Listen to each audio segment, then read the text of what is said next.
Bonjour à tous, si vous êtes connectés et vous pouvez me dire si vous m'entendez bien.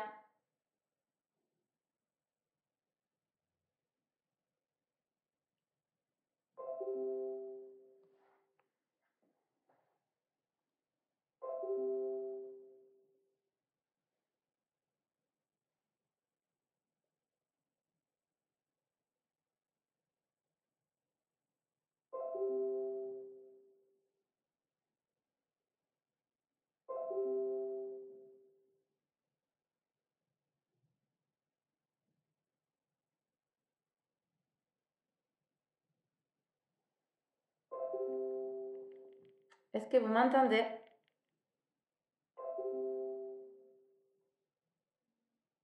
Ok. Si vous m'entendez, est-ce que moi j'ai un message qui s'affiche que je me déconnecte, je me connecte en continu. Donc on va voir, hein.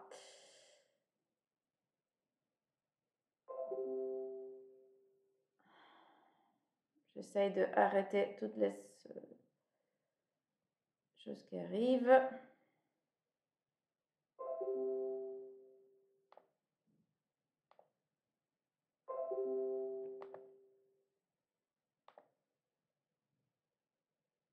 Ok.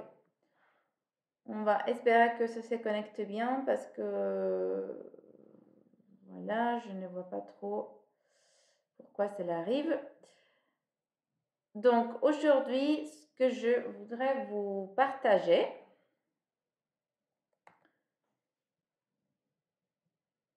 c'est les concepts, les infections virales et donc les liens entre les infections virales et Lyme chronique. Je trouve que c'est très, très, très important de comprendre ces liens. Et car vous êtes nombreux à être dans ces circonstances, à ces cas de figure, je pense.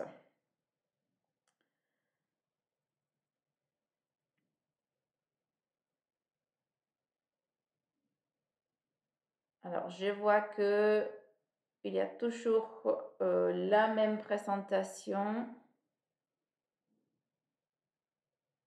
Voilà. Bon, ça c'est mis doucement en route, donc je vais continuer, c'est bien.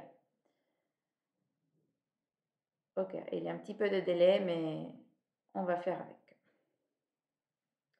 Dans ces infections virales et Lyme chronique, que ce soit pour Epstein-Barr virus, que ce soit pour cytomégalovirus, que ce soit pour coronavirus, que ce soit pour parvovirus, pour n'importe quel virus, vous êtes dans ces cas de figure et toute infection virale va provoquer un empirement de Lyme. Et je vais vous expliquer pourquoi et d'où ça vient, car tout est scientifiquement prouvé déjà. Donc, qui ne l'accepte pas, c'est qui n'a pas lu la littérature scientifique et qui n'écoute pas ses patients.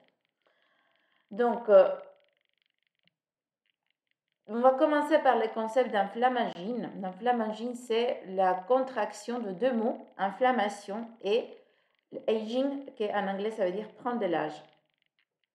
Donc, c'est un terme qui a été proposé par un Italien, Claudio Franceschi, qui est un professeur émérite de l'Université de Bologne, ancien directeur scientifique du Centre national italien de recherche sur le vieillissement, pour dessiner justement cette inflammation liée à l'âge, mais aussi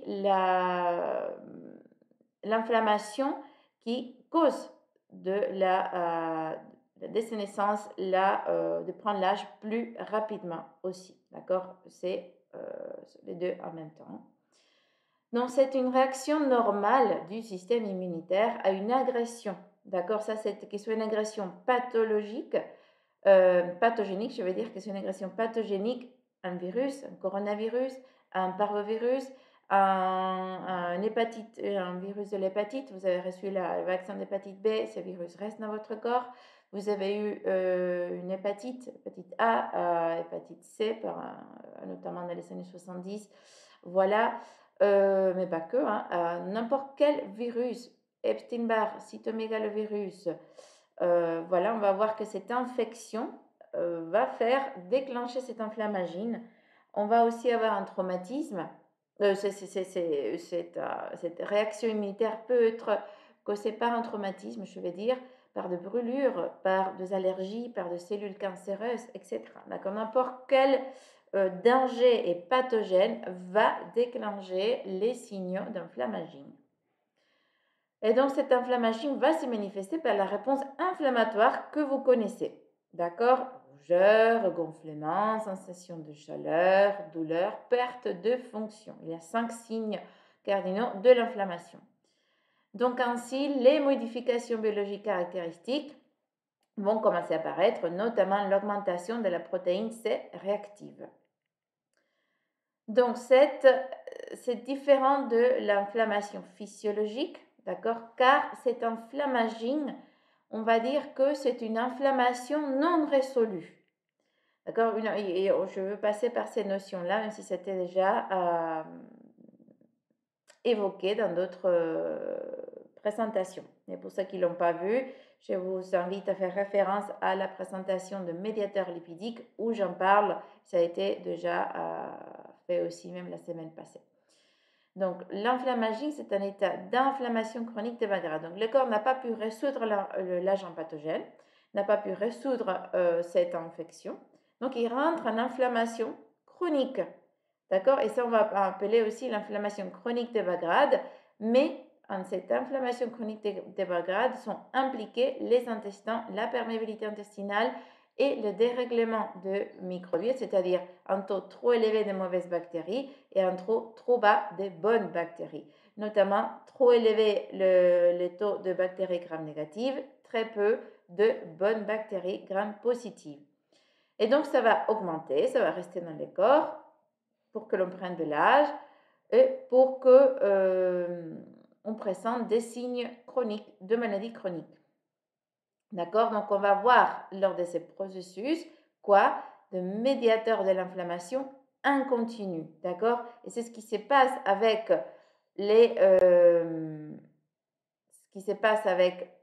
une infection chronique, c'est qu'elle lance en continu les médiateurs de l'inflammation. Tant que vous ne puissiez pas résoudre cette infection qui va médier pour l'inflammation, en utilisant les acides gras, vous ne pourrez pas prétendre d'arrêter Lyme. Tant que vous ne traitez pas l'inflammation chronique de bas grade, tant que vous ne puissiez pas résoudre l'inflammation et que ces pathogènes partent, Lyme va régner parce qu'elle a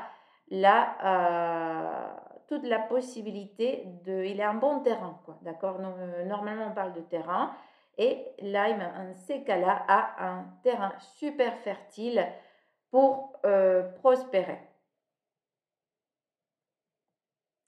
Et qu'est-ce qui se passe alors cette recherche évoque l'infection par le cytomégalovirus. Ceci dit, ça peut être n'importe quel autre virus, d'accord? Donc, c'est-à-dire que ce virus, cette infection chronique, d'accord, vous avez pris la mononucléose, vous avez un vaccin d'hépatite B que vous a donné trop de virus pour ce que votre corps pouvait tolérer au moment de l'inoculation. Peu importe quel virus, vous êtes allé vous êtes en contact avec un chien ou pas, tout hasard de la vie, vous rentrez en contact avec par vos virus. Voilà, d'autres coronavirus, n'importe quel variant. Et donc, cette infection va devenir chronique si elle n'est pas traitée et devient latente, c'est-à-dire qu'on va voir le IgG. Et normalement, les spécialistes vont dire oh, c'est ancienne, c'est une infection ancienne. Or, cette infection ancienne vous provoque l'inflammation. D'accord?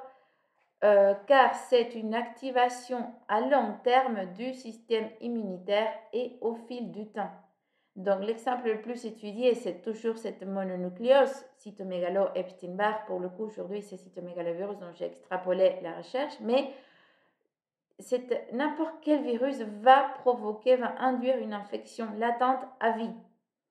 Donc, les virus, ce qui n'est pas tout à fait compris dans la médecine, l'immunologie d'aujourd'hui, c'est que ce virus va se réactiver périodiquement déclenchant une réponse immunitaire avec très peu de symptômes. Vous ne rendez pas compte que là à 12 heures, voilà, par exemple, votre cytomégalovirus est en train de s'activer. L'eptimer-virus est en train de s'activer parce que vous avez mal dormi hier soir, par exemple, ou parce que votre coronavirus, votre système immunitaire n'a pas pu faire face au coronavirus et là est en train de s'activer. Donc, évidemment, l'impact va être plus important chez les sujets âgés, mais je trouve que toute personne ayant une infection virale va subir ces problématiques d'inflammation qui provoquent le stress oxydant et qui devient un cercle vicieux parce qu'il va produire constamment un taux élevé de cytokines inflammatoires.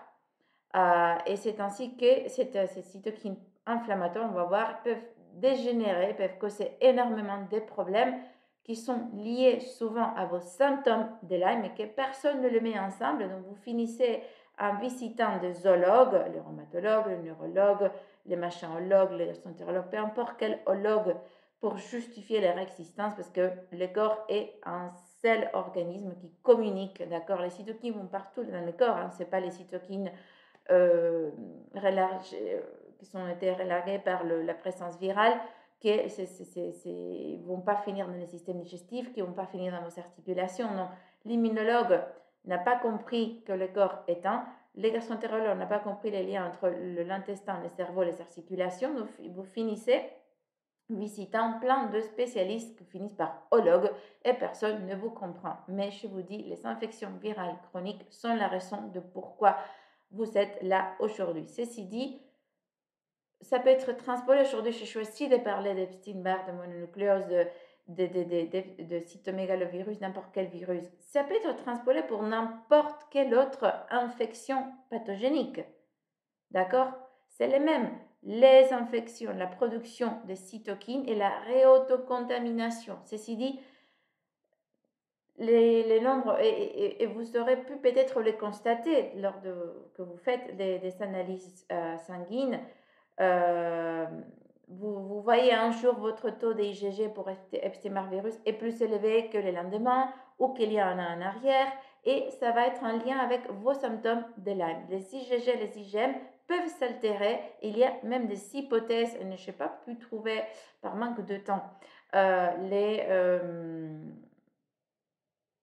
liens, la preuve scientifique qu'on passe des IgM à IgG. Mais je sais que ça se passe. Je sais que c'est le cas parce que je les vois avec mes patients depuis bientôt 18 ans. D'accord? Donc, c'est les corps de mes patients qui parlent que la science le prouve ou non. Je m'en tape. C'est les corps de patients qui m'a déjà tout prouvé. Vous savez que quand un médecin veut présenter un cas clinique, ça s'éprouve comme science, si je veux dire, un médecin traitant peut présenter un cas clinique d'un de ses patients qui a vu au cabinet et ça c'est dans la communauté scientifique est pris comme pour vrai, pour véritable. Donc voilà, je vais appliquer la même méthode. Ne publiez pas sur les journaux pour autant, parce que ça ne m'intéresse pas. Mais sachez que si je le vois au cabinet aussi depuis 18 ans, si les corps de patients en Australie, en Italie, en France me disent la même chose autour du monde, je pense qu'il y a un lien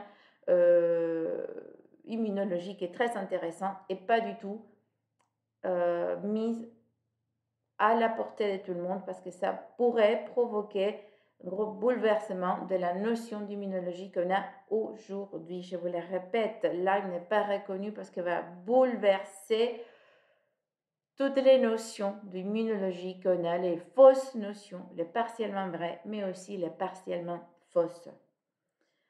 Donc, qui parle d'infection virale est obligé de parler du zinc. Et désolé, j'ai mis énormément, je fais la présentation en 10 minutes, je fais la présentation PowerPoint en 10 minutes et j'ai beaucoup de ressources en anglais pour ce qui est ces présentations, je vais vous les traduire, je n'ai pas eu le temps de les traduire. Donc le zinc, c'est l'organisateur, d'accord? Il va participer au cycle énergétique, à la régulation de sucre, du glucose, à la régulation hormonale, à la régulation de la pensée abstraite, à la régulation immunologique, évidemment, elle va participer à la production de neurotransmetteurs, à contrôler les sommeils, le cycle nictéméral aussi, la digestion et va faire de défense et de croissance ainsi que de réparation. Donc on va discuter de tout ça tout à l'heure. Toutes les diapositives qui vont suivre font rappel à cette fonction de zinc et comment les virus sont la cause de pourquoi on a aussi une carence en zinc. Et du coup, un déséquilibre cuivre-zinc, mais qui peut ne pas se trouver au niveau sanguin, mais juste au niveau cellulaire. D'accord? Parce qu'il y a une différence entre ce que vous trouvez dans vos résultats d'analyse de zinc, des résultats d'analyse sanguine, et c'est ce qui se passe à l'intérieur de vos cellules. Donc, il y a les deux paramètres à considérer, et c'est là où on n'est pas tout le temps d'accord. D'accord? Donc, c'est pour ça qu'il nous faut la partie physique, il nous faut la partie voilà, d'analyse, des résultats d'analyse, mais il me faut aussi les résultats d'urine, des salives pour déceler la présence de cuivre, donc la carence en zinc, et aussi il me faut la biorésonance pour faire l'étude micronutritionnelle cellulaire. Attention, pas sanguin, mais cellulaire. Et pourquoi pas aussi faire appel aux laboratoires d'investigation préventive qui vont analyser ces métaux à travers le cheveu, mais c'est pas dit qu'on va voir ce qui se passe dans la cellule. Donc j'utilise beaucoup plus la biorésonance, qui du coup c'est un type de morathérapie que j'ai pour pouvoir déceler ce qui se passe à la cellule, qui est beaucoup plus important parfois pour de maladies chroniques. Donc du coup, revenant au zinc, il va nous protéger. Donc on a tout un shield, d'accord, on est protégé par le zinc, de toxines, de stress mental, de stress physique, des infections. Et le zinc va être le sécrétaire de quoi? De fluide cérébrospinal, de larmes, de sécrétion nasale, de la salive, de fluide samidal, de fluide pulmonaire, la transpiration, la sécrétion de lait maternel, la sécrétion d'acide chlorhydrique, la digestion dans la production d'enzymes digestives, la production de fluide intestinal, notamment tout ce qui est mucus, la production d'urine, les règles menstruelles et le fluide synovial. Donc vous voyez que j'ai déjà fait mention de beaucoup de problématiques chez les personnes atteintes de Lyme. D'accord? Parce que qu'est-ce qui se passe?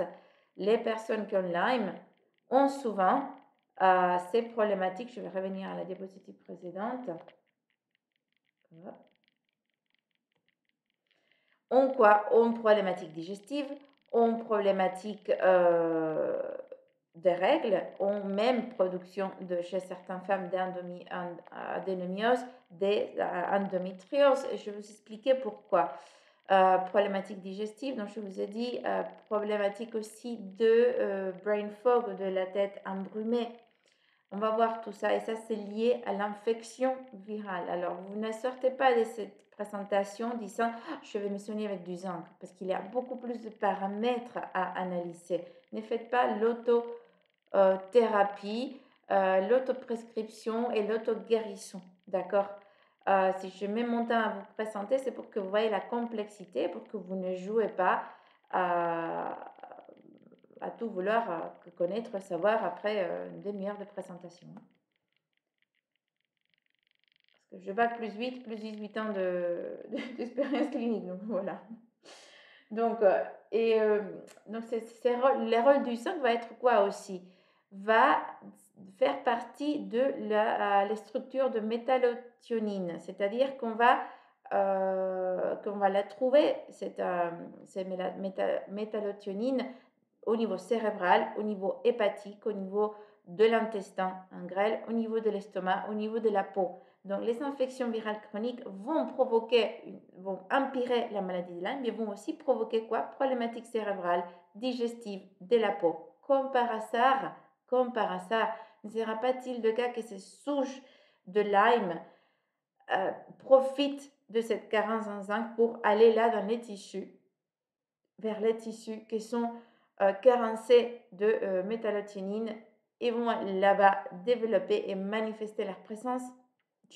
Voilà, je me pose plein d'hypothèses, hein, parce que pour moi, c'est ce que je pose au cabinet et c'est comme ça que je traite les personnes qui viennent me consulter.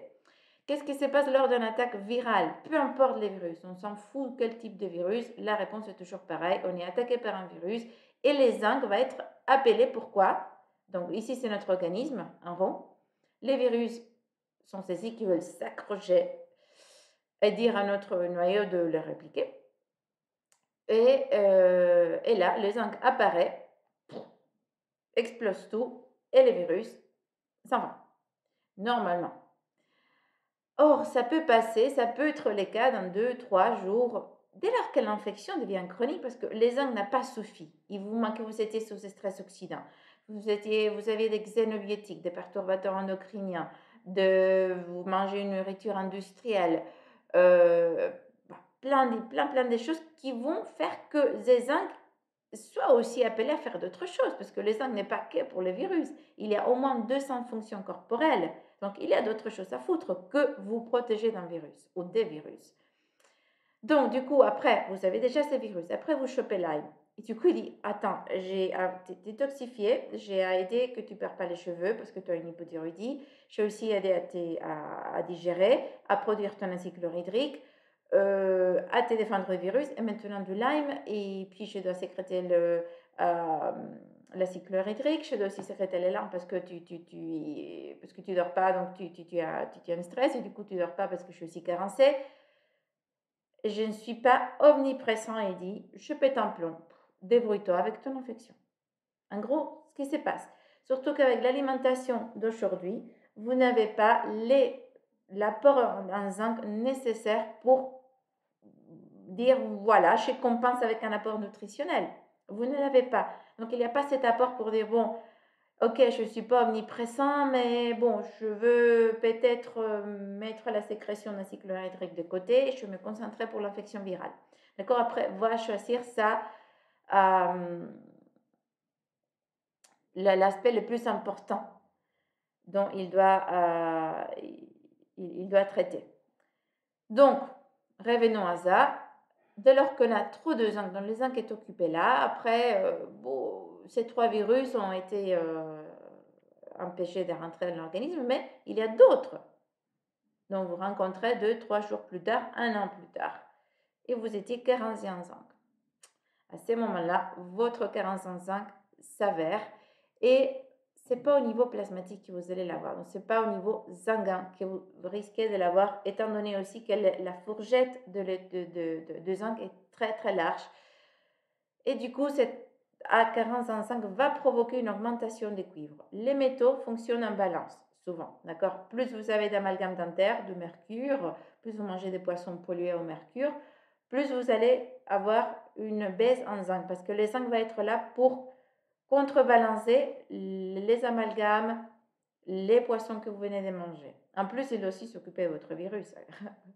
N'oubliez pas cette infection virale. Donc, vous voyez comment le zinc est trop demandé et on n'a pas suffisamment dans notre alimentation. Comme par hasard, tout est fait pour que notre alimentation soit déprivoisée de zinc.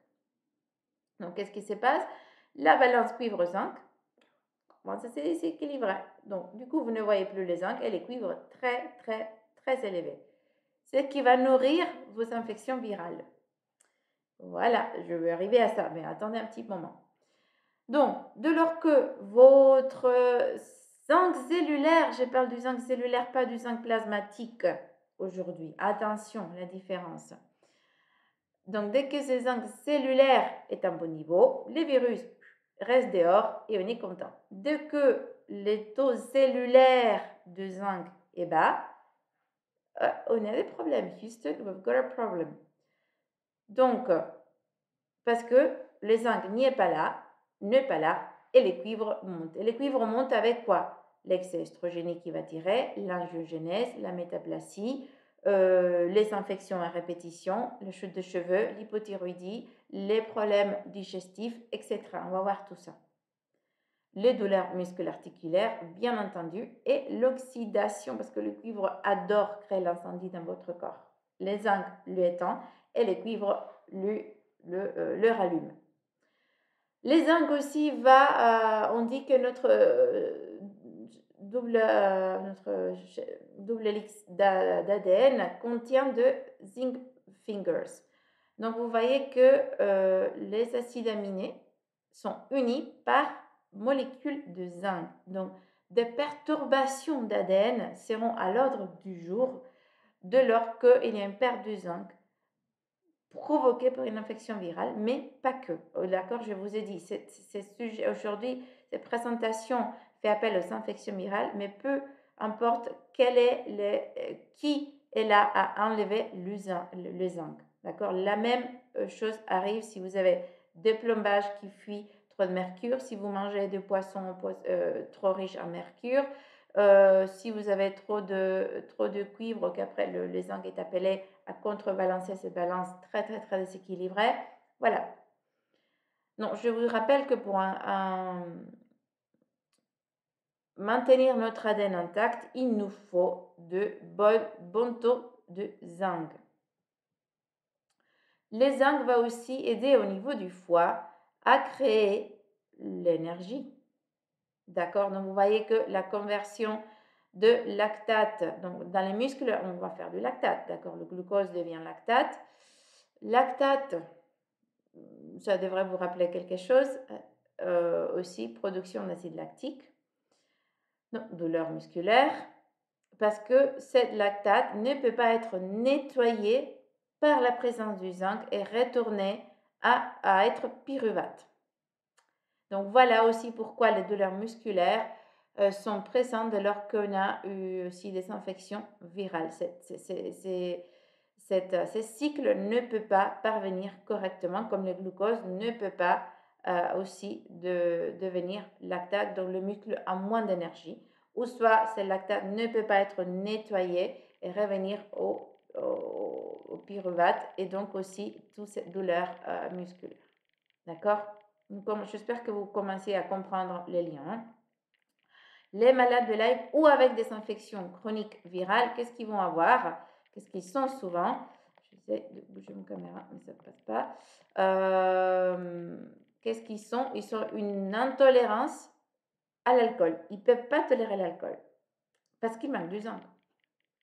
Parce qu'ils sont des infections virales chroniques. Et le zinc aussi aide la détoxification hépatique. Donc, on a ces problématiques de l'alcool déshydrogénase qui ne peut pas, que c'est l'enzyme qui dégrade l'alcool, qui est moins efficace en absence du zinc, de lors qu'on a des infections virales ou de lors qu'on a n'importe quelle raison pour avoir une carence en zinc. Le zinc est la fonction cérébrale pour être alerte, pour n'avoir pas des hypoglycémies, pour avoir une pensée abstracte, pour être multitask, pour faire plus d'une chose à la fois. Un malade de Lyme ne peut pas, une personne atteinte de Lyme ne peut pas faire plus d'une chose à la fois et a du mal même à se rappeler ce qu'il vient de faire ou ce qu'il va dire. D'accord, c'est pas que lié au zinc, bien entendu, mais c'est lié au zinc, à l'excès de cuivre, à l'infection virale et à toutes les co-infections. D'accord, je vous répète, ne sortez pas d'ici en bouffant que du zinc. Hein. Voilà, les humeurs et la mémoire vont être liées à l'activité cérébrale qui est liée à un bon taux cellulaire de zinc, pas plasmatique. Les contrôles du glucose se fait aussi avec une présence en zinc. Et ceci dit, vous voyez aussi pourquoi beaucoup d'infections de mononucléose craignent des hypoglycémies. Quand la personne mange, va la laisser coucher, va faire une petite sieste parce qu'elle ne peut pas tenir debout. Une personne aussi qui est, même sans savoir manger, fait des choses et a comme des vertiges. Là, toute la chambre ou dans son horizon, il y a tout qui bouge. C'est typiquement mononucléose parce que l'infection virale chronique crée un déficit en zinc. Et du coup, crée aussi ce type de vertiges qui sont liés à quoi? À une hypoglycémie. Donc, il y a alors qu'on va faire une courbe de tolérance au glucose, on va avoir de déséquilibre. De lors qu'on fait cette courbe de tolérance au glucose due à la carence en zinc. D'accord? Et ça se passe au bout de l'heure et demie d'avoir mangé.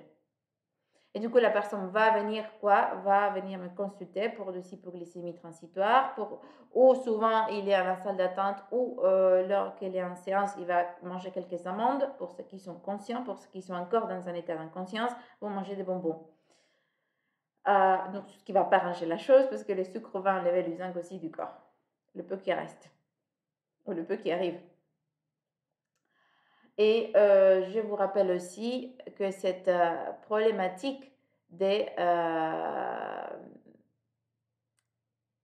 sucres va aussi privilégier le développement de candidose. Plus le corps fait du mal, sa glycolyse, plus candidose a du sucre à manger. Plus elle dit, oh, mais c'est génial, j'ai un bon terrain ici, je veux manger, je reste. Et du coup, la personne va dire, oh, j'ai une candidose, j'ai une infection virale, j'ai Lyme. Mais vous n'avez pas vu la situation complète. Et c'est la biologie nutritionnelle fonctionnelle qui vous donne ces réponses. Donc, vous voyez donc la courbe, hein, il y a une chute beaucoup plus importante de sucre quand on manque de zinc et quand on a des bons taux en zinc. Pour ce qui concerne les neurotransmetteurs, pour les neurotransmetteurs, on a plein d'excuses. Aujourd'hui, comme j'ai dit, j'ai choisi les rôles du zinc lors des infections virales, mais vous voyez, dès lors que vous mangez des protéines, vous avez besoin du zinc pour convertir la protéine que vous venez de mettre dans votre bouche en phénylalanine. La phénylalanine, c'est quoi? C'est le précurseur de la tyrosine, dit L-dopa, de la dopamine, qui après va se méthyler en noradrénaline. Donc, à nouveau, quand même, on a de processus biochimiques très importants, d'accord, qui sont liés à un taux d'homocystéine correct. Donc, vous voyez, le zinc est là, le zinc est plus tard dans la conversion de dopamine. Et les cuivres là. Donc, dès lors qu'on a aussi problématique des cuivres, on va altérer la dopamine et sa transformation en noradrénaline. Le même est applicable de l'autre côté, pour le sommeil. D'accord? Alors qu'on n'a pas suffisamment de zinc, ce tryptophane ne va pas pouvoir se convertir en HTP et après en sérotonine. Et pour qu'après elle s'éméthyle, utilisant les vitamines B2, B6, B9, B12, en mélatonine pour que vous puissiez dormir. Donc, combien d'entre vous, vous êtes en carence de sommeil? Combien d'entre vous, vous êtes en état d'agitation? Voilà, parce que la noradrénaline après devient adrénaline. D'accord? Là, il manque une petite flèche en adrénaline. Donc, vous voyez comment tout ce déséquilibre, angoisse, sommeil, persévérance, parce que la dopamine, c'est celui-là que vous donne l'entrain, l'envie de vous réveiller, d'avoir des projets, de créer, de les achever. La sérotonine, c'est voilà, c'est un petit frein quand même, mais va vous donner bonne humeur et va vous permettre de dormir. Voilà, le rôle du zinc et comment les infections virales vont empêcher cette conversion de protéines en neurotransmetteurs, en hormones. Aussi, tout ce qui est abstraction et langage, la capacité d'imaginer, de voir les choses différemment, qu'ils ne soient pas juste par papier, regardés comme ça vient d'un bon taux en zinc, d'accord? Je dois aller chercher les enfants à l'école, je dois m'occuper de trucs pour mon mari, je veux faire après l'apéro avec les copains le week-end, je vais au travail. On a aussi, par exemple, je consulte, j'ai besoin de voir ce que je veux faire au milieu d'une séance, comment je vais clôturer, qu'est-ce que je vais proposer à ces personnes. Donc, voilà, ça va être donné par le zinc. Votre capacité de réflexion, votre mémoire, votre capacité de lecture est réduite lorsque vous avez Lyme. Quand je l'ai eu, je faisais un doctorat en médecine épigénétique, je ne pouvais pas présenter deux mots ensemble, je devais tout lire et encore, ce que j'avais lu, je ne pouvais pas les répéter, je ne savais pas ce que j'avais lu. D'accord, c'est déprimant avoir ça à 25 ans. Le zinc va aussi privilégier la conversion des cholestérol en autres hormones, comme la progestérone, comme l'hormone mère, d'accord? Déjà le prénénolone, d'accord? Parce qu'on va soit le cholestérol, ça va soit vers la voie du prénénolone, soit vers la voie du DHA. Le prénénolone, voilà, vers la progestérone, aldostérone, voilà. Donc on peut avoir beaucoup plus de dérèglement de ces hormones-là, de cortisol ici, et des estrogènes. Et si les estrogènes après, s'il y a une activité trop importante d'aromatase, par exemple, il va avoir l'infection virale, le carence en zinc et l'endométriose chez la femme. Par exemple, ce qui me vient de vous dire, combien de sujets vont venir me dire j'ai là, mais j'ai aussi une chute de la DHEH, une chute de la prénénolone, j'ai trop de cholestérol. Et du coup, le médecin le met sous hypocholestérolémien à tort, parce que le cholestérol était là pour augmenter la production de pregnénolone, du DHA, qu'il n'y avait pas. Donc le cholestérol augmente quand il y a trop de demande. La production augmente, n'est-ce pas? C'est la loi de marché. On demande, la production augmente. Voilà, la production de cholestérol manque parce qu'il y a trop de demande de DHA et de pregnénolone parce que la personne est fatiguée. Et ces hormones, ce sont des hormones mères, on dit, qui sont productrices d'autres hormones. Donc on a besoin d'elles. Donc si vous prenez l'hypocholestérolémie, notamment une statine par exemple, va bloquer le cholestérol, mais aussi va bloquer quoi? Par la voie du mévalonate, par une voie biochimique, va bloquer la production de coenzyme Q10. Donc vous allez rentrer encore plus en fatigue et aussi avec des douleurs musculaires, comme si vous n'en avez pas déjà suffisamment pour en ajouter de plus. Donc voilà, ce que je vous disais tout à l'heure, je l'avais mis quand même la partie de l'aromatase, d'accord? Cette aromatisation est liée aussi à un déficit en zinc et certaines recherches disent que c'est aussi lié à une augmentation de cuivre. Mais ils ne font jamais les liens entre zinc et cuivre. Il y a la recherche qui dit par rapport à zinc, la recherche qui dit par rapport au cuivre. Je vous dis tout ce que j'ai appris toutes ces années et c'est le ratio cuivre-zinc qui va aromatiser et créer des problématiques estrogéniques dans votre corps. Qui va aromatiser la testostérone, que ce soit pour l'homme avec une problématique bénigne de prostate ou que ce soit pour la femme au niveau de l'endométriose par exemple. Donc, au niveau des infections virales chroniques, le rôle du zinc pour le contrôle du cholestérol, vous voyez ici déjà les cuivres beaucoup, je ne vais pas dire beaucoup trop, est trop élevé, d'accord, et pèse trop par rapport à zinc, est trop important dans le corps, et donc il va déséquilibrer le manganèse, les vitamines B3, la vitamine B5, le chrome, le zinc évidemment, la vitamine C, le sélénium et la vitamine E. Donc tout ça va être déséquilibré par un mauvais ratio cuivre-zinc par une infection virale. Quel qu'il en soit. Toutes les allergies vont être liées à un déséquilibre cuivre-zinc, peu de molybdène, peu de vitamine C, problèmes digestifs, notamment d'acide chlorhydrique, de infection à l'Helicobacter pylori. Ceci dit, je fais une parenthèse par rapport à l'Helicobacter pylori, qui est souvent lié à une candidose. Mais je vous ai dit, dès lors qu'il y a une infection virale, il y a un mauvais métabolisme du sucre, la candidose va rester là. Donc, la candidose va aussi attirer plus facilement l'Helicobacter pylori. Ils sont liés, hein. Et voir certaines sources disent que c'est Candida qui a donné lieu au Helicobacter pylori et pas vice-versa. Et va créer un déséquilibre hormonal, ça on l'a vu au niveau des estrogènes, au niveau de la testostérone, au niveau de neurotransmetteurs comme la dopamine, la sérotonine, la mélatonine, la noradrénaline et l'adrénaline. Et là, je dois faire une parenthèse avec ce syndrome d'activation mastocytaire. J'ai ras-le-bol de l'écouter, j'ai ras-le-bol que vous... Mais j'ai vraiment un ras-le-bol. Oh mon Dieu, je masse, oh mon Dieu, je vais mourir, oh mon Dieu, le mastocyte, oh mon Dieu, vous êtes en inflammation, vous voulez pas l'entendre, quoi. Allez prendre le suppresseur immunitaire, comme ça, vous mettez plus de feu à l'incendie que vous savez. Faites comme vous voulez. Je suis là pour vous dire qui se passe. Après, vous décidez. Hein. Je vais essayer de bouger la caméra là. Hop, comme ça, vous lissez aussi. Cette activation mastocytaire n'est rien d'autre qu'un bordel immunologique que vous avez dans votre corps qui sécrète trop. Il y a de mastocytes qui sécrètent trop de cellules immunitaires, d'accord? De molécules, de molécules inflammatoires immunitaires. Non, c'est pas parce que vous allez éteindre votre système immunitaire avec du méthotrexate, de je ne sais pas quoi d'autre, que ça va fonctionner. Vous êtes carencé en zinc, vous avez une infection virale à la base, c'est sûr que votre système immunitaire va commencer à déconner.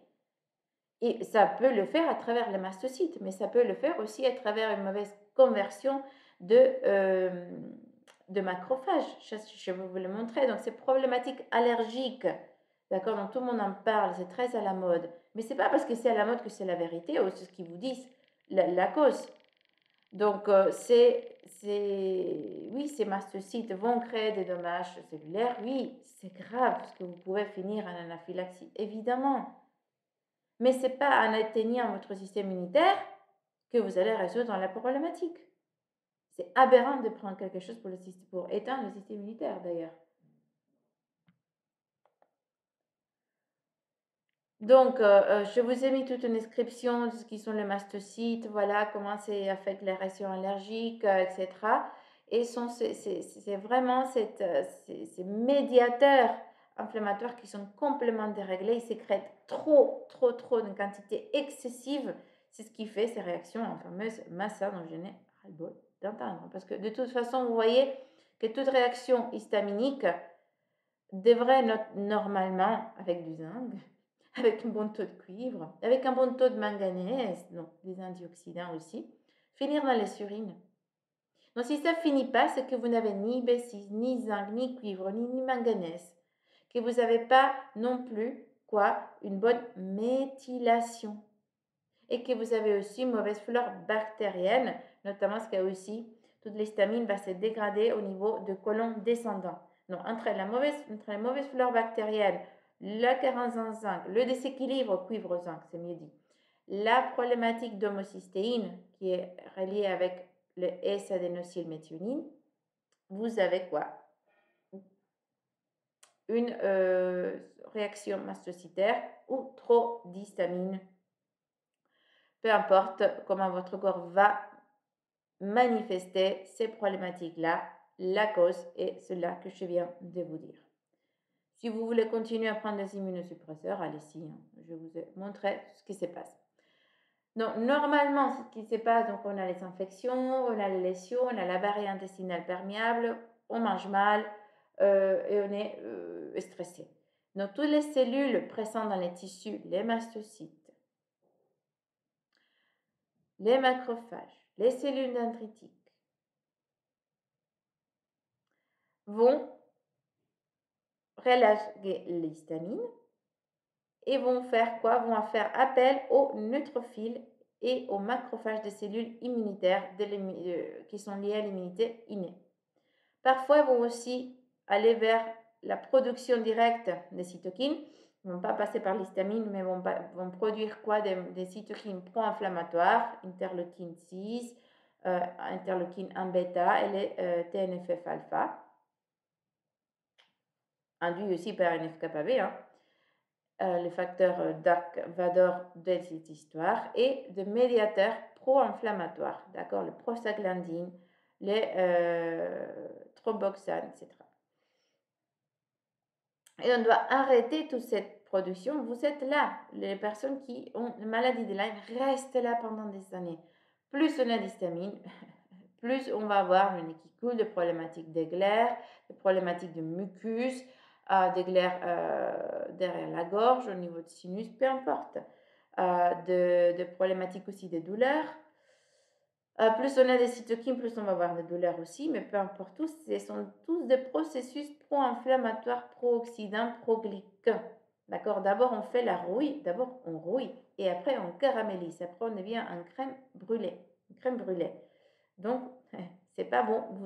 Souvent, les personnes atteintes de Lyme viennent en état de crème brûlée au cabinet et prétendent que je donne des réponses au bout d'une séance. Bon, bref. Je ne suis pas magicienne, mais il faut passer par des étapes, certaines étapes de caramélisation. Une fois que vous avez fait le caramel sur votre crème brûlée, que vous avez fait cette caramélisation, vous ne pouvez pas la défaire. La rouille, pourtant, on peut l'enlever, d'accord? Il y a des façons qu'on puisse enlever la rouille de la chaîne de vélo qui est restée dehors sous la pluie, par exemple. La caramélisation, c'est beaucoup plus difficile, d'accord? Non, souvent, vous venez en état de caramélisation, donc prétendez pas non plus de grand-chose, hein. Soyez réaliste, mais voilà. Donc, plus tôt vous vous traitez, mieux on évite la caramélisation. Évidemment, ce n'est pas une caramélisation systémique, je veux dire. Systémique, ce n'est pas de tout votre corps, d'où pourquoi on peut avoir des bons résultats. Mais il nous faut du temps. Et donc, après, on va arrêter ce processus avec quoi? Avec de médiateurs de la résolution, vos oméga 3, vos oméga 6, pour provoquer l'homéostasie, parce que là, vous êtes en allostasie. Là, vous marchez avec une jambe et vous pensez que c'est normal. Votre corps s'est habitué à cet état. Nous, on doit lui dire, non, pour le coup, c'est pas normal ça. Reviens au normal et reviens ici avec les médiateurs lipidiques et marche à nouveau avec tes deux jambes comme il faut. Et en gros, c'est ce qui se passe quand il y a ces déséquilibres cuivre, zinc, cuivre, virus, etc. C'est ce qui se passe, c'est qu'on a cette inflammation, on a l'infection virale, on appelle les cellules immunitaires qui vont passer par diapédèse, d'accord, notamment aussi les neutrophiles, et on va les appeler au site de l'infection. Là, c'est une épine qui a traversé la peau, ça peut être un virus pour le coup. Et ces neutrophiles vont aider la clairance vont aider ces ruptures de barrière pour le coup. Ces neutrophiles, s'il y a une infection virale, vont lutter contre l'infection virale. Ces macrophages ou bactériennes. Les macrophages qui sont là, ne se servent pas à grand chose, ils doivent changer de casquette. Ils vont changer de face, des macrophages normal type 1 à macrophages type 2 super héros pour lutter et convertir ce processus inflammatoire et les résoudre, passer du rouge au bleu, passer de la douleur, de la perte de fonction, de la fièvre à une motilité, à une fonctionnalité, à avoir une capacité motrice correcte, par exemple, et retourner à l'homéostasie. Et tout cela se fait grâce aux médiateurs oméga 6 et oméga 3. D'accord? Donc, ce n'est pas que la viande rouge est mauvaise parce que vous voyez bien que les médiateurs qui vont commencer en bleu sont ceux qui finissent la problématique, dérivent de l'acide arachidonique ici, d'accord? Qui est un oméga 6. Et normalement, on dit, oh mon Dieu, la viande, mais je dis, oh mon Dieu, le céréales. Bon, bref, ce n'est pas la discussion d'aujourd'hui, mais vous voyez que déjà, une lipoxane qui va médier l'inflammation est sécrétée par l'acide arachidonique. Et on doit avoir un équilibre entre les oméga 6 et les oméga 3. C'est là la clé. Les ratios acide arachidonique, acide eicosapentaenoïque, on peut les tester au niveau des laboratoires de biologie nutritionnelle et fonctionnelle, va donner la clé de combien les sujets enflamment, s'il est en état pro-inflammatoire ou pro-inflammatoire ou anti-inflammatoire. Et c'est ainsi que c'est grâce à c'est à ces niveaux-là, je vous ai mis les deux diapositives ensemble, les deux choses ensemble, c'est à ces niveaux-là qu'on va arrêter la inflammation pathologique, on va la devenir physiologique, on va l'aider à qu'elle devienne physiologique. On va l'aider. Donc du coup, ce sont ces médiateurs lipidiques ici, à ces niveaux-là, qui vont aider parce que les récepteurs de signaux ont été touchés les récepteurs ont été activés par la présence virale, ce qui a décroché que toutes ces enzymes, toutes ces phosphorylations, ça veut dire que ces enzymes qui phosphorylent, ces cascades de kinases qui phosphorylent, les kinases phosphorylent, qui décrochent Dark Vador de Maître Yoda, d'accord? Le Dark Vador, c'est NF-kappa B, qui va dire au noyau, fait que de l'inflammation. Et le noyau recevant cette instruction par son facteur transcriptionnel comme NF-kappa B dit, bon d'accord, tu mets dans ces commandes, je vais faire que l'inflammation. Donc il ne va pas faire beaucoup de sanation de la double hélice d'ADN, donc il ne va pas s'occuper d'autre chose très nécessaire, le noyau. C'est un peu grave. Hein. Et du coup, dès que le noyau reçoit ce signal, va dire à la membrane d'utiliser l'enzyme, la phospholipase, pour décrocher quoi? Les oméga 3, les oméga 6 et créer le médiateur de l'inflammation, les cytokines, le prostaglandine, le leucotriène, prostaglandine, leucotriène et thromboxane, voilà, tout ce qui est lié comme médiateur de l'inflammation.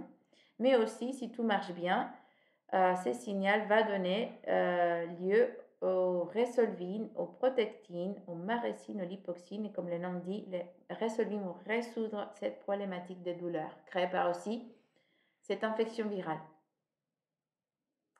Et en gros, tout dépend de cet acide arachidonique, d'accord, et de la présence d'acide eicosapentonique et de la fluidité de la membrane, évidemment. Plus il y a d'acide arachidonique, moins de cholestérol, plus la membrane est rigide. Et plus va être difficile de lutter contre l'inflammation. Ça, je ne vais pas vous le décrire.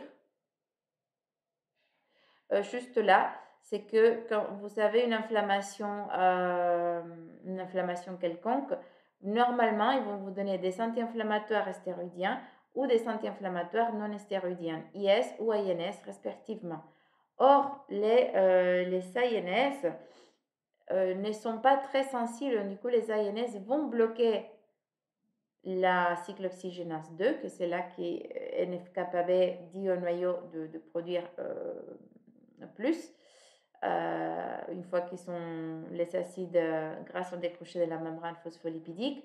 Mais l'aspirine, par exemple, tout ce qui est INS, va bloquer la COX, qui est la plus inductible, c'est ce qui cause toute la problématique de douleur, de prostaglandine, mais aussi va bloquer quoi? La COX-1 qui est constitutive, donc va provoquer quoi?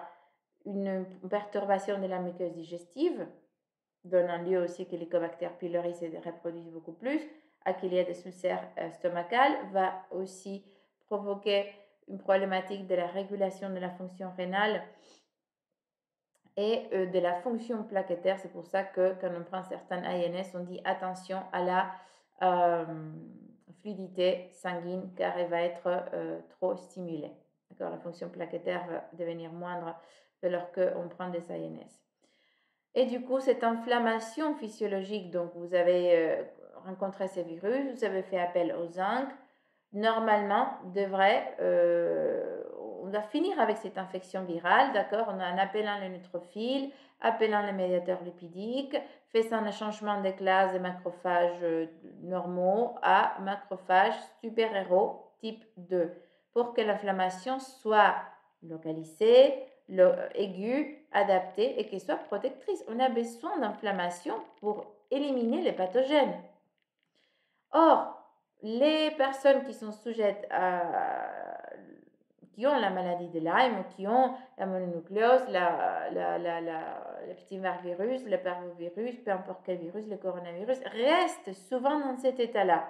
Parce que le virus est réactif et à chaque fois, le corps aussi perd ses capacités, les neutrophils sont fatigués, vous n'avez pas de zinc, trop de cuivre, peu de manganèse, peu de sélénium, donc vous n'avez pas les cofacteurs des antioxydants nécessaires pour faire face à cette inflammation.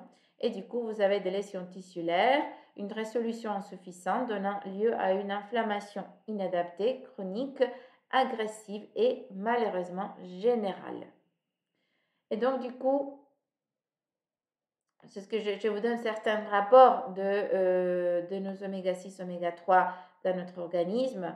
Donc, vous voyez que les Esquimaux ont quand même un rapport oméga 3 assez intéressant. Et nous, dans les sociétés occidentales, on a 20 fois oméga 6 par rapport aux oméga 3. Et c'est trouvé qu'un rapport 1 sur 4, c'est encore correct. Nous, non. Un oméga 6 pour 4 oméga 3. Bon, non, je dis n'importe quoi. Je veux dire 1 sur 1, c'est assez correct. On tolère de 4 oméga 6 à 1 oméga 3. Ça reste encore plus ou moins correct pour notre corps. Plus on a d'oméga 6, moins on a d'oméga 3. Plus on devient, plus le QI réduit, moins on crée, plus problématiques cognitives, articulaires, inflammatoires, musculo-squelettiques, de syndrome X, de syndrome métabolique, de inflammation systémique de bas grade, etc. D'accord? Et on voit que la progression de l'augmentation d'oméga 6 par rapport à oméga 3 s'est passée lors de l'industrialisation de notre alimentation. Et vous voyez que vous voyez un petit peu les grandes créations, les grandes œuvres, et tout était encore pendant cette période de 19e siècle, encore d'après la société. J'avoue que moi, quand j'étudie un petit peu l'histoire, je ne vois pas qu'on n'a pas trop évolué. Hein. Mais bon, après, c'est peut-être ma recherche qui est un peu pessimiste, hein, mais bon, pour mes sources. Mais j'avoue que je ne trouve pas qu'on a trop évolué depuis. Donc évidemment, on a privilégié les oméga 3. Je vais juste bouger mon caméra.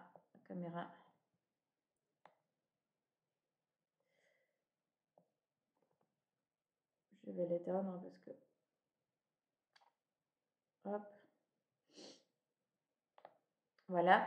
Donc on a l'acide, on a des oméga 3 et vous avez aussi les nécessités de consommation d'oméga 3 et de 3 à 9 ans et de 10 et plus. Vous voyez que quand même on a beaucoup besoin de EPA, DHA. Et c'est très important d'avoir ça pour médier cette inflammation, pour finir aussi avec cette infection virale. J'espère que vous fassiez les points entre les oméga 3 et la lutte contre je n'aime pas ces mots-là, et le pouvoir d'éradication de notre système immunitaire vis-à-vis des agents pathogènes. Parce que la lutte contre, non, c'est un mot négatif. Je vous ai mis aussi la liste des aliments les plus riches en oméga 3, en sachant que les oméga 3 végétales, les huiles végétales sont sensibles à un manque de sommeil, donc ils ne vont pas se convertir en EPA, DHA si vous manquez de sommeil, si vous êtes en hypothyroïdie, si vous manquez de magnésium, si vous manquez de zinc, si vous avez trop de cuivre. Donc cette conversion de graines de lin et de l'huile de noix ne va pas se convertir, ne va pas se faire, ne va pas devenir EPA, DHA si vous êtes en carence de zinc et excès de cuivre. Attention. Donc un grand doit tout faire pour que ces messagères chimiques finissent et sert à appeler les neutrophiles, les macrophages de type 1 qui se convertissent en macrophages de type 2 pour résoudre l'inflammation, pour que l'inflammation ait son pic, mais après finisse et la résolution soit aussi avec le nettoyage cellulaire de tous les débris que le corps a tués.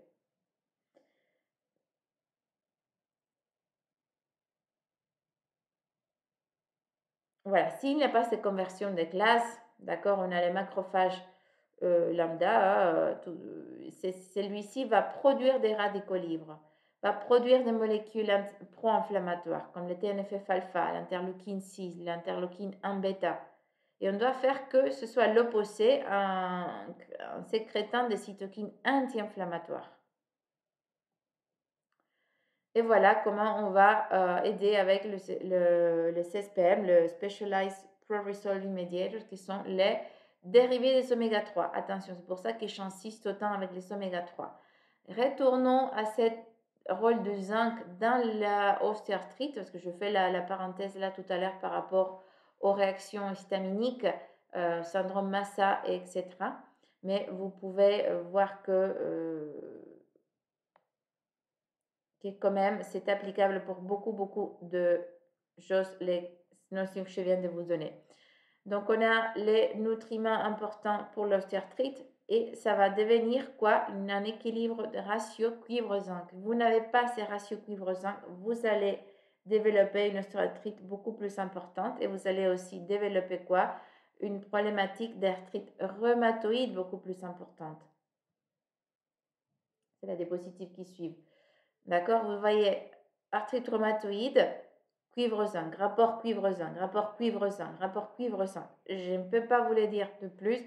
Derrière, il y a un virus. Derrière, il y a aussi une mycose parce que les virus vont attirer par des déséquilibres cuivre-zinc, une mycose. Les zinc sert à non seulement lutter contre l'infection virale, mais aussi l'infection mycosique. Donc, vous ne pouvez pas vous débarrasser des mycoses avec un déséquilibre pareil des cuivres zinc. Et personne ne vous l'a dit. Tout le monde dit alimentation, antimycosique, machin, bidouille.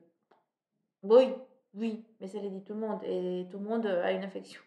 Et beaucoup d'entre vous, c'est pas tout le monde, mais beaucoup d'entre vous, vous avez des infections mycosiques et virales. Et appliquant ces notions de machin, diète, alimentation, vous n'arrivez pas à venir au bout de choses. Parce que si cette infection mycosique, candidosique, va affecter qui? La mitochondrie. Et la mitochondrie va être fatiguée, ne va pas faire la glycolyse, provoquant trop de sucre dans votre système. Même si vous ne mangez pas, tout augmente la glycémie. Que vous mangez glucides, que vous mangez de protéines, que vous mangez des lipides, tout augmente la glycémie dans votre corps au moindre, au plus ou moindre degré, d'accord? Mais il y aura aussi une sécrétion insulinique qui doit être réduite, laissant rentrer l'insuline dans la cellule. Donc, si les récepteurs à l'insuline ne fonctionnent pas bien, la glycémie reste trop longtemps élevée, donnant lieu à la reproduction des mycoses. Et tout ça parce qu'à la base, il avait une infection virale. C'est pas pour rien que on voit trop de mononucléose et je me pose des questions peut-être conspirationnistes pour certains d'entre vous, pour moi sont purs réalistes, parce que je me dis comment des bébés ont pu choper mononucléose aujourd'hui, comment j'aurais pu m'infecter en mononucléose quand j'ai développé toutes les problématiques. Non, c'est pas que je suis développé les problématiques. Je pense que les problématiques, c'est pareil pour beaucoup d'entre vous. La problématique était déjà existante. L'infection virale a fait juste la réveiller. C'est ce qui se passe avec les Covid longs. Normalement, on parle de Covid long, mais on ne parle pas de mononucléose longue, on ne parle pas de parvovirus long, on ne parle pas de hépatite longue. Et pourtant, de vrai, c'est les mêmes processus. Les virus, c'est réactif, relâchant les cytokines pro-inflammatoires, faisant une petite réinfection qui monte légèrement. Et si vous avez la chance de tester à ces moments-là, vous le verrez au niveau sanguin, les IgG qui montent, les IgG qui descendent, les IgM qui montent, et puis l'IgM qui descend et l'IgG qui monte par la suite. Vous allez le voir. Étudiez vos analyses de sang, vous allez voir ça. Et du coup, voilà, vous tournez vraiment un rond, ne faisant pas ces liens cuivre-zinc, mycose et infection virale longue, chronique, mais réactivante. Et donc, cette infection virale chronique avec la perte du zinc, l'augmentation des cuivres, va créer des problématiques de peau, ce qui va attirer des souches de Lyme qui vont provoquer des problématiques de peau. Pareil pour l'arthrite, les ostéoarthrites et les arthrites rhumatoïdes. Vous avez une prédisposition phénotypique, c'est-à-dire vous avez acquis certains gènes où ces tissus conjonctifs au niveau ostéo-articulaire est plus faible. Et donc, vous allez attirer de bactéries de Lyme qui vont aller attaquer ces tissus faibles, affaiblis. C'est tout. C'est tout. C'est pour ça que certaines personnes ont de souches de Lyme qui sont plus articulaires, d'autres qui sont plus neurologiques, d'autres qui sont plus systémiques. Ceux qui vont à l'œil, par exemple, s'il avait une prédisposition, une faiblesse à ce niveau-là, vous l'aurez à ce niveau-là. Et en gros, c'est ce qui se passe, c'est que les infections virales chroniques vont provoquer un déséquilibre de manganèse aussi. Le manganèse est un antioxydant, est un cofacteur antioxydant de la superoxydismutase, qui c'est un antioxydant majeur du corps, que l'on peut le trouver dans les graines de melon. Et donc, vous allez déséquilibrer non seulement les cuivres zinc, mais les cuivres manganèse. Donc, du coup, vous manquez des cofacteurs antioxydants parce que ni les manganèses, ni les cuivres, ni les zinc sont des antioxydants. Attention, comment vous les appelez, ils n'ont aucun pouvoir réducteur. Ils sont juste des cofacteurs des enzymes antioxydantes.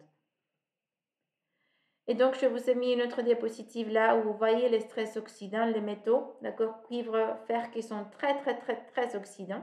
Et les antioxydants qui doivent être beaucoup plus importants avec ces cofacteurs. Là c'est bien noté par exemple, d'accord, les cofacteurs zinc, sélénium ne sont pas des antioxydants, s'il vous plaît, sont des cofacteurs. Et les antioxydants sont la superoxyde dismutase, sont la catalase, les glutations, le bêta-carotène, la vitamine E, la vitamine C. Attention parce qu'elle peut aussi être ambivalente. L'ubiquinol, la coenzyme Q10, la céruloplasmine qui est transporteur, c'est la protéine transporteuse de cuivre, pour le coup. Plus elle la transporte, plus vous l'éliminez. Et du coup, quand on a cette infection virale, je vais à nouveau éteindre la caméra. Quand on a cette infection virale, on est attaqué, donc on appelle le zinc, on augmente, au bout d'un moment ça va s'épuiser, on augmente le taux de cuivre qui va bloquer la mitochondrie, qui va créer deux molécules pro-oxydantes, qui va provoquer un vieillissement précoce, qui va provoquer un manque d'énergie, d'accord, parce que si cette gène de phosphorylate, si cette gène de respiration cellulaire n'a pas lieu, la pompe NAKTPase ici, qui fonctionne grâce au magnésium, ne pourra pas prendre les électrons, les H+, les prendre pour produire, pour mettre un H+, et créer l'ATP. D'accord? De convertir l'ADP en ATP. Et le magnésium va servir là à donner des groupements phosphates, justement, à donner un phosphate de plus à la molécule diphosphate. Du coup, si ça ne fonctionne pas, vous êtes en carence énergétique et voilà. Vous n'avez pas d'énergie, personne ne vous comprend, ils vous disent que c'est tout dans la tête, mais tous ces mécanismes sont en train de se passer. Alors tout ça, je ne peux pas expliquer lors d'une consultation, mais c'est ce qui se passe, d'accord? Et je ne sais pas si les médecins que vous consultez ou les spécialistes que vous consultez sont en capacité de vous expliquer tout ça.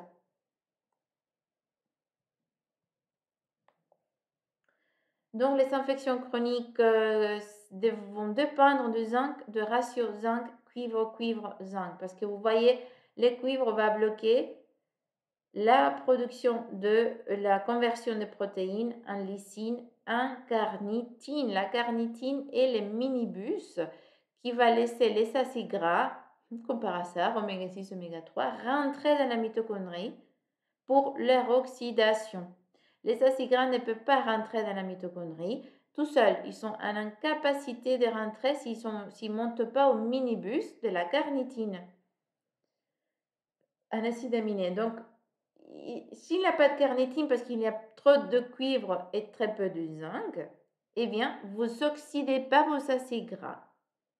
Donc, vous grassissez et vous fatiguez et vous augmentez les douleurs parce qu'on a vu que les acides gras, oméga 6, oméga 3, sont nécessaires pour faire face à la douleur aussi et à sécréter les médiateurs lipidiques. Vous savez, on tourne en rond, hein. C'est toujours le même concept. Pour les femmes, ou pour les hommes pour le coup, on doit avoir un équilibre de cuivre pour avoir un équilibre d'estrogène et de progestérone. Parce que oui, les hommes aussi ont d'estrogène. Plus on a d'estrogène, plus il y a des problèmes. Hein.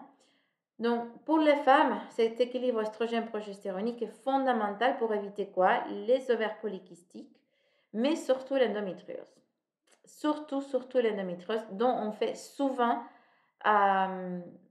ces liens entre Lyme et endométriose. Mais pourquoi? Parce que le cuivre et pro-angiogénique, c'est-à-dire qu'il va créer des tissus, va créer de métaplasie.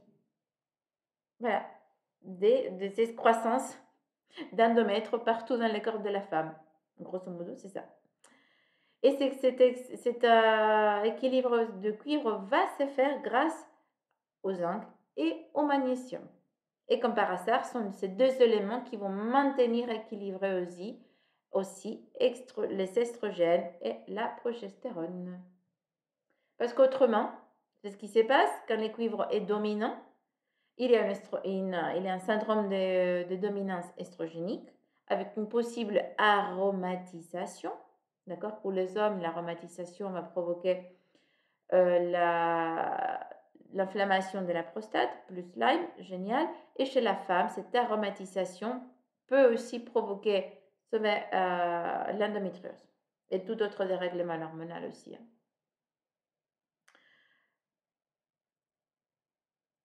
Et donc, cet excès estrogénique, plus on a de cuivre, plus on a d'estrogène. Plus on a d'estrogène, moins on peut tolérer la douleur. Les estrogènes provoquent problématique de douleur. Et on finit par quoi? Par grossir, par un syndrome X, par avoir trop d'insuline, par avoir un empêchement de perte de poids. Et on diminue qui? L'hormone mère que je viens de vous présenter tout à l'heure, augmentant quoi? La fatigue, créant quoi? Une hypercortisolémie ou des cortisolémies déréglées.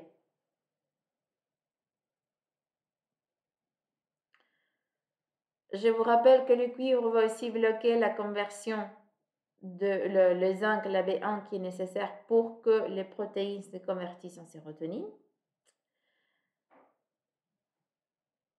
Et on est presque à la fin. Et le mauvais ratio cuivre-zinc va empêcher la thyroïde de fonctionner. Pourquoi? Parce qu'en bloquant les protéines ici, la thyroïde ne fonctionne pas bien, surtout que le cuivre va empêcher la vitamine C, va empêcher le zinc. D'accord?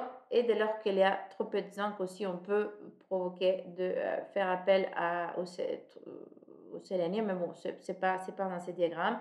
Mais on va bloquer le zinc, la B6, la vitamine C qui va empêcher le fonctionnement thyroïdien correct. On va bloquer la T3. D'accord? Donc, on va aussi provoquer le cuivre. Dès lors qu'il a trop de cuivre, la mitochondrie ne fonctionne pas. La thyroïde est remplie de mitochondries. Et dès que ces mitochondries ne sont pas en bon état, la mitochondrie est à la fois la plus grande productrice d'énergie, mais à la fois la plus grande pourvoyeuse de radicaux libres. Donc, elle produit de l'énergie, mais cette production d'énergie, qui est des électrons à haute énergie, peut être négative pour elle et en la détruisant. Surtout quand il y a trop de cuivre, trop de fer. Et trop de fer, il est souvent le cas d'une ferritinémie élevée. On peut avoir les deux cas de figure, une ferritinémie élevée et des anémies. Après, ça dépend de quel pathogène on a dans notre système. Et donc, cette problématique de T3 va donner quoi?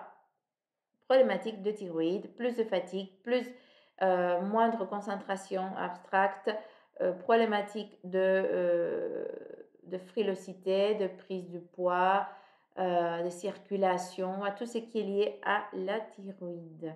Syndrome des Raynaud, voilà, tous ces symptômes que vous savez lors que vous avez la maladie de Lyme. Est-ce que c'est du coup la maladie de Lyme ou c'est tous les contextes qui fait que la pauvre bactérie que vous avez chopée crée autant de dérèglements?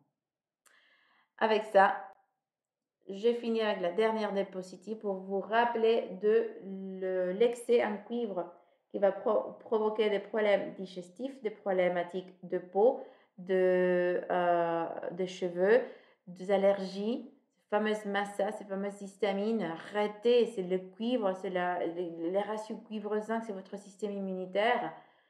Des problèmes gynécologiques, tous. Donc, allez vous aussi vous mettre un estérélien cuivre pour ajouter à la situation. Les problématiques du foie, problématiques du sommeil, problématiques nerveuses et musculaires. Donc, vous allez avoir de l'agitation, l'anxiété, l'irritabilité, les migraines, de maux de tête, de dépression et de perte de mémoire. Je regarde les grands écrans parce que je ne lis pas. La voilà, et que ça va aussi provoquer déficit en fer, plus on a cuivre, plus on est déficitaire en fer aussi. On risque, hein. Mmh, et tout ce qui est création de tissus, des excroissances tissulaires, c'est là où il y a les cuivres. Donc, problématique de cancer, problématique de endométriose et des tissus, des excroissances de métastases aussi. D'accord? C'est l'angiogenèse qui est donnée par l'excès de cuivre, la carence en zinc, la présence virale, la présence fongique qui vient parce qu'il y a du virus chronique qui se réveille, qui passe des IgG, qui vont de IgG à IgM et d'IgM à IgG. Voilà, avec tout cela, je vous laisse et je donne lieu à vos questions.